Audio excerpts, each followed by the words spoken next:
John Beverly, the Candyman, the businessman with a conscience, on LICMC.net radio every Saturday at 3 p.m.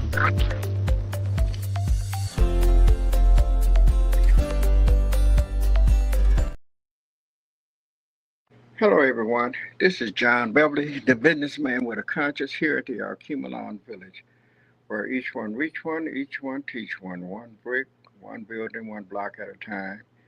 And as we often say, people don't care how much you know until they know how much you care, and we show that by the things that we do. And today, I would like to talk a little bit about love, husband, wives, children, families, and friends. And in doing so, I kind of thought about, you know, what does love has to do with it? Well, love has everything to do with it.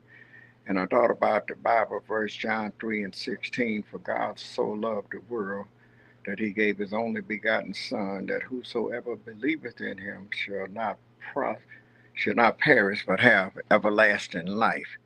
And in thinking about that, God, we are his children, we are his family. And I was just thinking, not less than 30 minutes ago, um, one of my little nieces come up here with her two children, and as they were shopping here at the village store, and as they was leaving, they say, "I love you, Uncle John," and I said, "Uncle John, love you too." I say, and you keep that going. You keep that. We was raised that. We was taught that. Our family taught us to love one another. We love our enemies. We love our neighbors. We love our families and friends. And you don't have to go out the way or do stupid stuff because you love them, but you have to love them. We have to love one another. We have to put our faith in one another. And I was telling them before that my family, their family, we all was brought up in the church. We was brought up that when you have family, you have family if you don't have nobody else. And we should be able to count on one another. And And in thinking about that, I was just thinking about how close the family is, even in the church, even with the church family. The church family should be close, just like sisters and brothers. Not just because it's a church family that you love one another, but we're supposed to love everybody, but especially the church family. And you fellowshipping in a church, and there shouldn't be nobody there that's less popular, less this, that, or whatever. But you should treat each other with the same respect, the same love, the same care, and the same concern. When our brother fall, we should. The only time my father said that you would look down on him is when you was picking him up. And there are conversations that we have in the family, and just a little bit to think about that. Sometimes we find ourselves we get caught up in our past. We get caught up in the things that we do, and we have, in a sense, what they call messed up in life so much that it's kind of hard to trust. It's kind of hard to love again. But we have to learn how to forgive one another. We have to learn how and realize that we need each other. There's a whole lot of things in life that I have made a lot of mistakes in life. Uh, a lot of them I'm not proud of. I can't turn back the hands of time. I can't change it. But what I can do is from this point on and move forward is to try not to keep making those same mistakes all over again. And I would be talking to different ones, and sometimes people say, "Well, you was brought up different." Okay, even though I was brought up different, you are very much aware of that.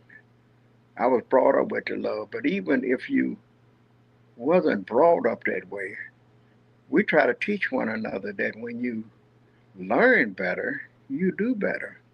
And if you've been having issues and different things, in your life with one another. But when you learn how to forgive, you learn how to forget, and learn that we need each other, then we begin to do better. We begin to treat each other with love, with caring, with being passionate towards one another, concerned about one another. The husband, wives, and children. Like I say, that I can't really remember the time that I went to church and left the church without hugging some of the members, because some of them leave earlier, but more or less, most important, my immediate family, and most of us go to our church. And when we get ready to leave, we greet each other when we see, we greet each other when we leave, we hug and say, I love you, talk to you later. And on that note, we leave because we practice it, we teach it, and we show it because we try to be there for one another.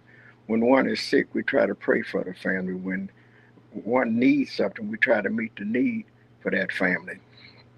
And I was thinking about husband and wife. Sometimes in life, over the years, life brings about a change. Sometimes we get a little old, we get a little grouchy, and sometimes we get a little distance, but we need each other. And that's what I constantly tell people. Not only the children, they need us, so they need to see the love that we started with, that we end up with. My mother and father, we saw them from the every time we seen them, we saw love. I never seen that I can recall my mother and father arguing. If they argued about anything, they did it behind closed doors, and they didn't let us see them doing it. And they never put us against one another. John, what do you think about this here? Your daddy said this. John, what do you think about that? Your mama said that. They never put us in the mix. They whatever they if they had issues and problems, they solved them among themselves. And when we saw them, we saw love, we saw caring, we saw concern, we saw mama nurturing and being there, meeting the need of my dad. We saw dad being there, nurturing and meeting the need of mama, making sure that she had what she needed. And often, sometimes my wife and I, we sit down, and when I come home from work, and we talks about it, and we have a little closed in porch on the back.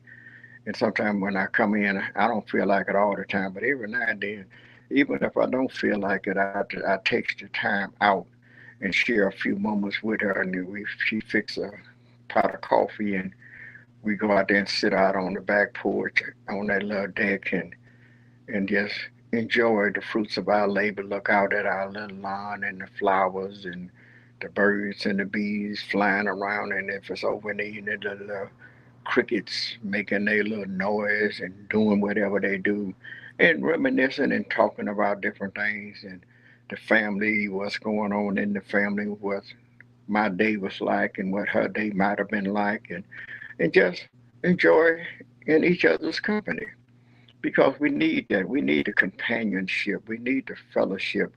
We need to, instead of coming home, you over in this corner and I'm in that corner, and unless you want something, pretty much the only time you might even say anything. But we need each other. And it's nothing that, I don't know about you, I can't speak for others, but it makes me feel good when I come home, or just before I get home. My wife may give me a phone call in the midday or something and wants to know, what do I want for dinner? Do I have a taste for anything in particular? So she can make sure it's ready for me when I get there. That makes me feel good. She's thinking about me. She's concerned, and she want to make sure that whatever she fixed, that I'm going to enjoy it. And sometimes I may have a taste for something in particular. But most of the time, I just tell her, baby, whatever you fix. She's a real good cook, so it's hardly ever that she makes a mistake and cook the wrong thing. Sometimes I tease this with her. She fixes soup, and I tell her, yeah, that's healthy, and it truly be healthy because it has some of almost every vegetable you can almost think of being in it sometimes. And she want to make sure we get the greens and that we need, as well as the meats and the and we eat baked food most of the time because she make sure I want to make sure we got some greens in our diet. I want to make sure we don't want to eat too much fried. So that's showing she's concerned about our health. She want to make sure we be here to enjoy one another, and she making sure that she take care of me. And every now and then, sometimes we get out of church, I may not even say nothing to her, but just to let her know that I appreciate her. And even if she be done fixed dinner sometimes she'd be getting ready to go home to fix dinner. And we leave out, and sometimes she'd look up, she said, where are we going? Because if we be done off track, be done headed in another direction that we don't normally go in. So then she pretty much just about know me. So she have an idea that I probably is taking her out to dinner or something of that sort. And most of the time that'd be the case. And I said, well, I don't know in particular, but I thought I'll surprise you. And we don't, it ain't no big place or nothing in particular. You got to be going to Red Lobster, Joe Mirrors, and all of those, Omniamo, and all of them different kind of places. If you can afford it, that's fine. But sometimes we just drop in Golden Corrals every now and then, and sometimes even that's a hit and miss. Sometimes you enjoy it, sometimes you don't. But what's most important, we enjoy one another company. We may start off with our little meal and a drink or something, and then we end up with a cup of coffee most of the time. And after we get to eating, we sit there and we kind of chat about different little things, and we going on home. And she lets me know too. She said, John, thank you. I appreciate that. I said, yeah, I thought I'd save you a little time. And that's because when I get home, I don't want you in there messing around in the kitchen too long. I want you to come in there and sit on the lounge next to me. We watch a little TV together and enjoy it. And if I'm watching something, we sit there together. And if it's, sometimes I even ask her, I say, is that okay with you? You want to watch something else? And she may say, no, that's all right. And then sometimes she may be watching something in particular. And she'll ask me, I'm just watching that. If you want to watch something else, you can change the channel. She takes it into consideration. And that's what we need to do as a whole, to not to take one another for granted. Take it into consideration that we might be doing something at that particular time, rather it's watching TV or doing something else, but to be concerned about the other, your significant other. And we make sure that our children is all right every now and then. We don't talk to them after a period of time. We have to call them grandkids. We have to call our children. And I tell them that it reminds me of my mother and father when we was coming up, because they always used to would tell us, what happened? We haven't heard from y'all in the last few days. So on that note, I just want to make sure that I want to remind you guys to take the time out and love on one another. So thank you for listening to John Beverly, the businessman with a conscience, here at the Alcumalon Village, where each one reach one, each one teach one. One brick, one building, one block at a time. And as we say, people don't care how much you know until they know how much you can. We show it by the things that we do. So let's continue to love on one another. Thank you and have a great day.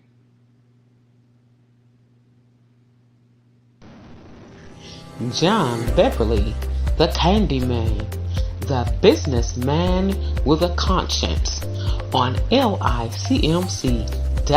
radio every Saturday at 3 p.m.